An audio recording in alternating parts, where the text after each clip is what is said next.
Welcome. This is James Corbett of the Corbett Report with your eye-opener report from boilingfrogspost.com for the 6th day of July, 2011. Last month, the eye-opener investigated the Transparency Award that was bestowed on President Obama this past March by a bevy of government watchdog NGOs who are ostensibly advocating for more government openness. As we saw in that report, dozens of high-profile government whistleblowers and organizations have launched a petition at takeawardback.org calling on these NGOs to rescind the award in light of the Obama administration's abysmal record of government secrecy and unprecedented levels of whistleblower prosecution. In response to the petition, one of the NGOs named in our report posted a reply defending its decision to honor Obama on the transparency issue and questioning the motives of those opposing that decision. In the rebuttal, Daniel Bryan of the Project on Government Oversight wrote, "It is undeniable that the Obama administration has achieved more openness than any other recent president," adding that public debate and disclosure is often healthy, but there is so much to be done to safeguard our rights and expand openness. Our community just doesn't have the luxury to waste time on distractions. Exactly how drawing attention to draconian government secrecy practices and opening a debate about whether the president deserves to be honored for failing to live up to his campaign promises is a distraction from the task of safeguarding rights and expanding openness is not clear. But a new investigation into the funding sources of the very NGOs who are supposed to be holding the government's feet to the fire reveals some alternative explanations for why these organizations are so reluctant to call out the Obama administration for its egregious expansion of government secrecy. In 2010 alone, the Project on Government Oversight received $400,000 in funding from the Carnegie Corporation of New York, $450,000 from the Ford Foundation, and $700,000 from George Soros's Open Society Institute.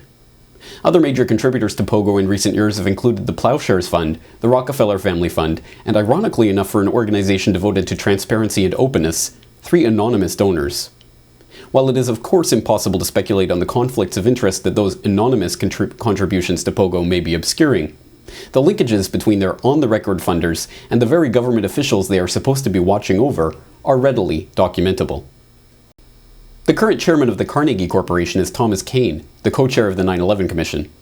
Carnegie President Varden Gregorian is an Obama appointee on the President's Commission on White House Fellowships.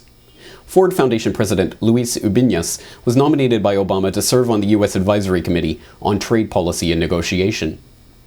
Rockefeller Foundation Managing Director Ariel Pablos Mendez was nominated in March of this year by President Obama to be the Assistant Administrator for Global Health of U.S. Aid.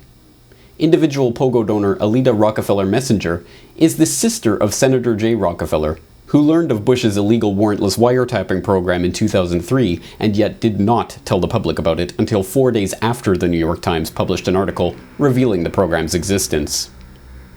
The question of whether these board members, directors, trustees, and presidents with direct ties to the Obama administration would be interested in funding an organization that was willing to engage in a thoroughgoing critique of the president, or whether people like the sister of Senator Jay Rockefeller have a vested interest in shielding people like Senator Rockefeller from the scrutiny of organizations like the Project on Government Oversight, is not an idle question. It goes directly to the question of how financing drives or even sets the agenda of an organization like POGO, which has gone from receiving under $350,000 to fund its operations in 1998 to over $3.5 million in fiscal 2009, a tenfold increase in funds.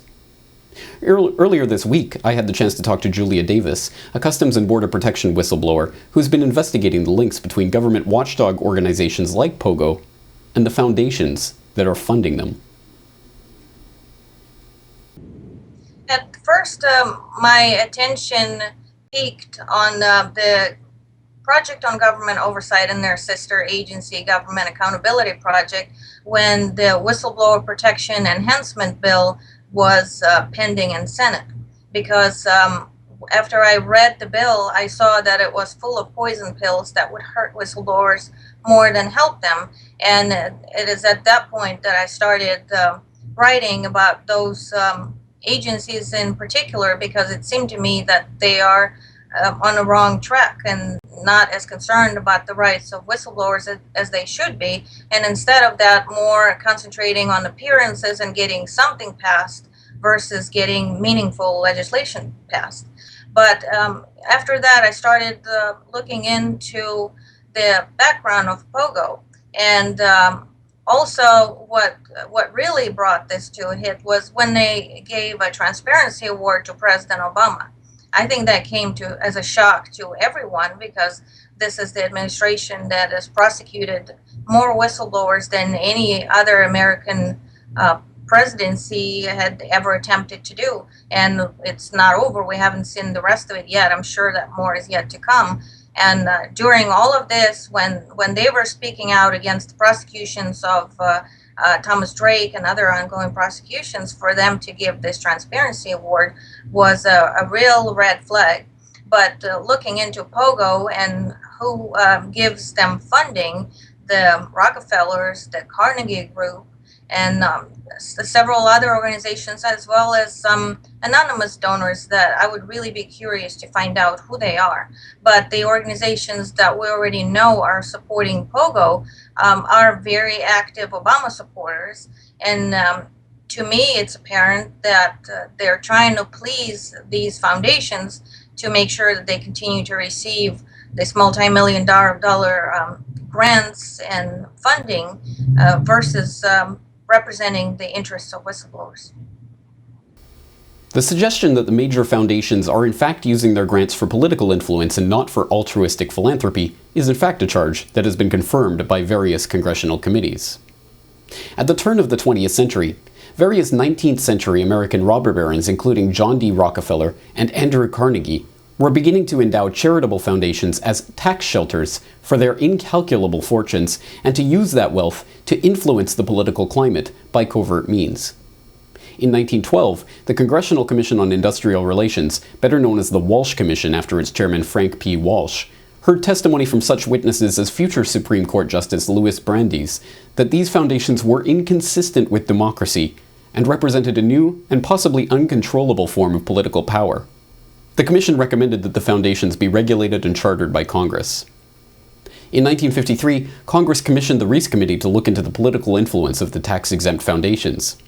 The committee was granted unprecedented access to the entirety of the meeting minutes for the board of directors of the Carnegie Corporation since its inception. What was found in those records stunned the committee's researchers, including the head researcher, Norman Dodd. We are now at the year 1908, which was the year that the Carnegie began operations. And in that year, the trustees, meeting for the first time, raised a specific question, which they discussed throughout the balance of the year in a very learned fashion. And the question is there any means known more effective than war, assuming you wish to alter the life of an entire people?